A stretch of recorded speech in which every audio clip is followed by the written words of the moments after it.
नांदेड जिल्ह्यातील 14 पंचायत समित्यांच्या राखीव सभापती पदासाठी आज आरक्षण सोडत पार पडली।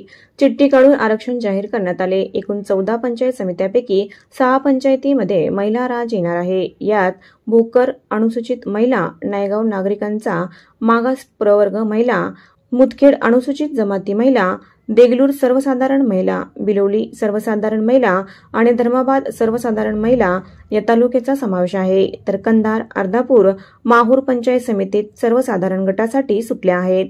नांदेड हदगाव नागरिकांचा मागास प्रवर्ग आणि उमरीची जमातीसाठी सुटली। तिच्या आरक्षण सोडतीने समिती आरक्षण सोडत होणार आहे अशी उमरी, बिलोली, देगलूर, मुदखेड, नायगाव, मुदखेड, अर्धापूर, कंधार लोहा एकूण 2019-22 पर्यंत एकूण सर्व अनुसूचित जमातीकरिता आरक्षित असलेल्या पंचायत समिती आपण पाहू शकतो। आज पंचायत समिती सार्वत्रिक निवडणूक 2025 च्या सभापती पदासाठी आपण आरक्षण सोडत विविध पद्धतीने कायद्याप्रमाणे घेतलेली आहे। ही सर्व जे काही उपस्थित मेंबर होते यांच्या समोर व्हिडिओग्राफीमध्ये तसेच ज्या चिठ्ठी टाकण्यासाठी आवश्यक होत्या त्या 2 मुली आपण ज्यांना पत्र दिलं होतं या सगळ्यांसमोर आपण ही प्रक्रिया आज राबवली। त्यामध्ये जे आपण निश्चित केलेलं आहे आरक्षण त्याचं मी आपल्याला वाचन करून दाखवतो।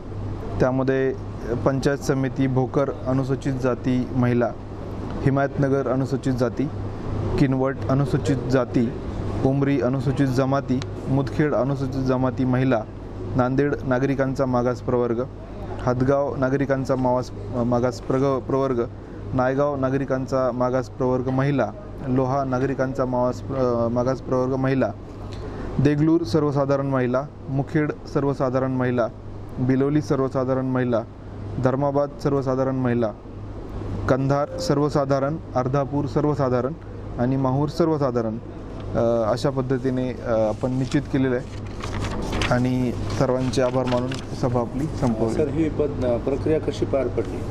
ही प्रक्रिया शांततेत पार पडली। सर्वांच्या समोर ही प्रक्रिया अत्यंत पारदर्शक पद्धतीने पार पडली आणि याच्यामध्ये नियम आपले ठरलेले आहेत, ज्यामध्ये पहिल्यांदा आपण अनुसूचित जातीचं आरक्षण निश्चित करतो, उतरत्या क्रमाने त्यांची आपण रचना करतो।